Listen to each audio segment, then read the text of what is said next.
Hey there, and welcome on back. As always, I'm Carl with Target's Attitude, absent-minded professor knives and things sharp. Sit on back. Hope you brought your coffee and donuts with you, because we're not really going to be lecturing about any one knife tonight. It's just another ramble about our continuing drive to get to 2,000 subscribers. Right now, we're at, what is it? Let me look. Yeah, as of 8 o'clock this morning, we're at 1,235 subscribers. And when we hit 1,500, we're going to give away a knife. Which knife? That's up to you. All you need to win is be a subscriber and put your name on the video when I announce that we're actually going to be giving it away. And we will give away whatever knife has the highest number of views between the time I hit 1,000 subscribers back in June and the day we get to 1,500. Right now, it's rather interesting because it looks... Yeah, I was expecting maybe the Tops Dawn Warrior or the Buck Peregrine to be the winners, and they are getting a decent number of views, but believe it or not, Zvivi Hadros has gotten more than twice as many views as either of them. Almost 2.5 times. Fortunately, when I did the video, it was a prototype I was looking at.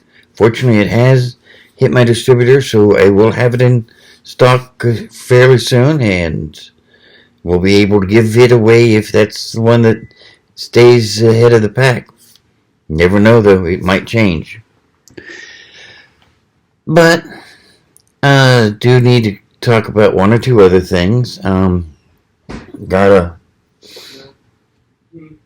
he wasn't really nasty, but he definitely made his opinion felt in one of my videos where a guy told me that he hates watching people beg for subscriptions and that I had taken it over the top into new, unnecessary, and annoying levels, and he was unsubscribed.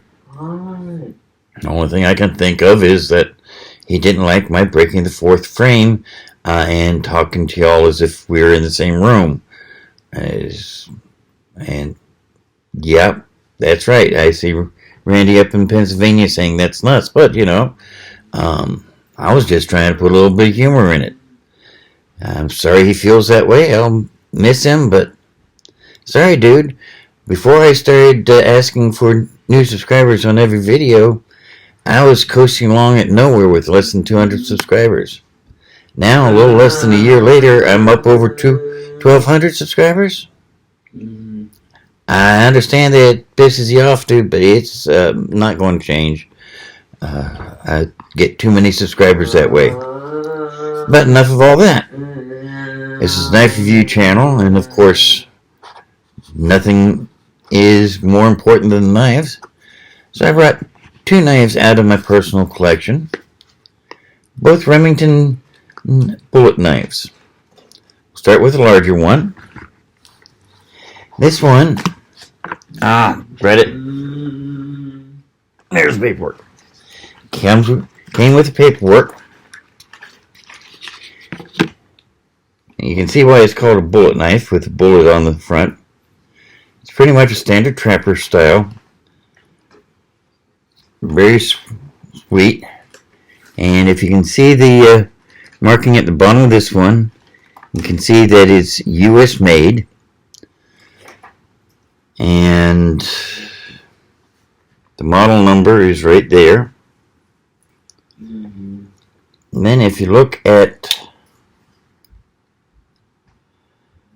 the bottom of this blade, you'll see the year it was made. And some of these are numbered. This one does not appear to be numbered, though it does mention that it's limited there. And of course they've got the Remington Rand etched into the blade. These are some of the more collectible knives out there. These Remingtons are almost as collectible as Case. This particular one probably sold for around, probably about $40 when it was brand new. Nowadays, it's worth anywhere from $80 to $120 because I've still got the box and the paperwork, original paperwork. This one is what's referred to as a mini bullet. Still trapper style. Still has all the original paperwork in there. But it's a lot smaller than the other one. Slightly different model number. And if you look at the base of this one, 1983. This one also originally sold for probably around $40. But I've seen people asking as much as $245 and even $260 for this one, assuming it's in the box and has papers. Remington is an interesting company. Everyone knows about their handguns and their rifles, especially the rifles. Everyone knows about their ammunition. But they started making knives back in late 1800s, late 1800s, early 1900s. Didn't go very far with the knives until World War I hit. Till then, most knives bought here in America were made either in Britain or Germany. And knives from Solent region of Germany are still sweet, sweet knives and command a very nice price. But World War I kind of saw the destruction of the British knife making industry, and no one wanted German knives after World War I. It's just, we had been at war with them. Why would we buy their knives? So from about 1920 to 1940, Remington was one of the biggest names in American knives.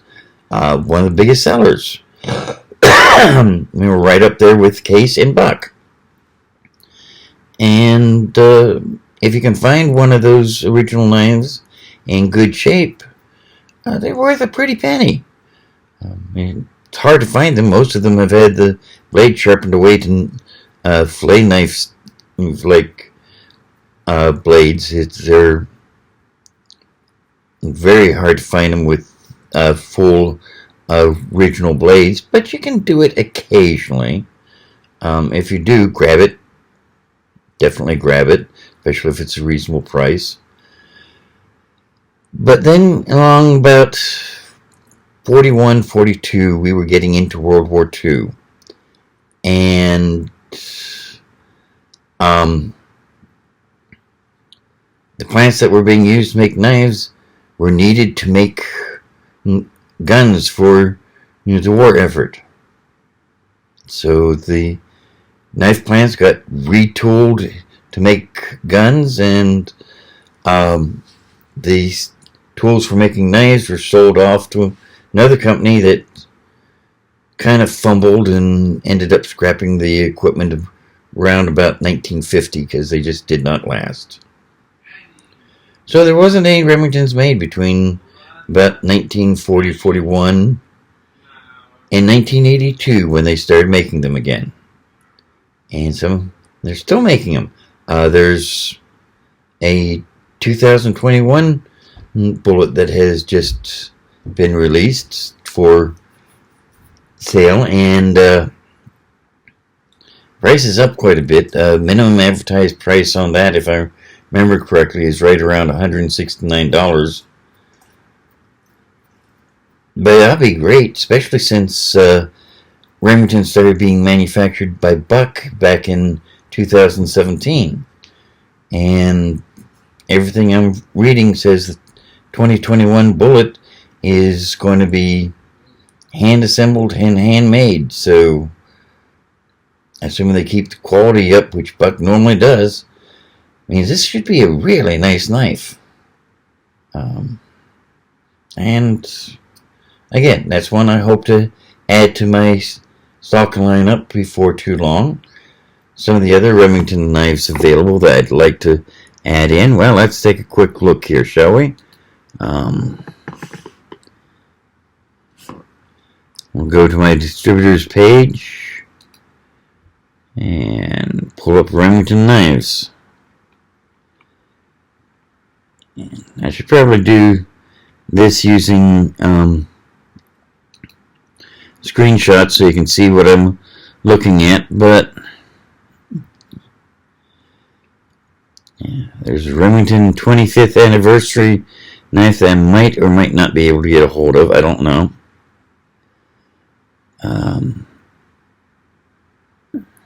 There's a couple things here. Looking for... Oh, come on. My computer's running slow here. Here we go.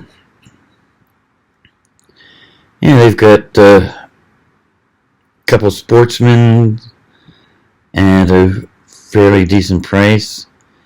Got a Heritage Trapper at what looks like a very nice price. Unfortunately, the Heritage Trapper is made in China, which is probably one of the reasons why it's such a nice price, but you know, $30 for a decent knife is not that bad. And China does make some good knives.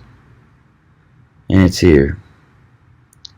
We've got a Bullet 2019 Bullet Lockback, which I had not seen before. That is US made. Very nice looking knife. It's got I may do some screenshots and append it to the end of this video so you can see what I'm talking about. I mean, gorgeous green handle. It's very sleek, very nice. You know what? Let's go ahead and do those screenshots. Give me just a second or two to pull up the proper setup, and we'll be right back. Go. Now this is the Heritage Fixed Blade. As I say, it's a Chinese made, but it's a sweet looking knife. And just retail price on it is right around $30, which isn't bad. Excuse me, $45, still not bad. Here's that 2019 Bullet Lockback I had mentioned. Oh, is that sweet looking. Definitely need to get some of these in stock if all possible. It's still American made, and it's just retail price is $175. If I can get them in stock, I'm not going to be charging that much, but still. Here's the Heritage Trapper. Again, this one is Chinese made, but it's a sweet looking knife. Not that big, it's only about 3.5 inches, so it's about the size of the baby bullets, but again, something to consider to add to my stock. And again, not a bad price, just retail price is $30. Here is 1982 Bullet. Now, apparently they've only got a couple of these, so I might be able to get one for my personal collection, but I'm not sure I'm going to be able to get enough to be able to put them up on my website. On the other hand, I might be able to, who knows. Sweet knife. At a great price. I mean, I'll probably be asking around $130 or so. And here's the newest one, which is just retail price $260. Minimum advertised price $169.95. I'm trying to lose my voice here. Sorry. So, I mean, it's definitely a sweet looking knife. US made. As I say, from what I'm told and what I understand, it's actually made by Buck, so gives you an idea of the quality. Yeah, I definitely want to add this to my lineup. Probably won't be able to add a lot of them because this is probably going to sell out fast. But we'll see what I can do. And yeah, that'll be $169.95 when I do add it to the website. Simply because Remington says I can't charge less for it if I'm going to keep my contract. Which isn't bad. But that's a nice little look. Let's get on here. So there you have it. I hope you enjoyed my little ramble. Hope you enjoyed this view into the world of knife collecting. I hope you can come back many times. And remember, if you want to win one of those knives, help me out. Let's get to 1,500 subscribers. Like, subscribe, share, all that sort of thing. In the meantime, you have a great day, and I'll see you again later this week as we meet again here in my little corner of cyberspace. Bye now.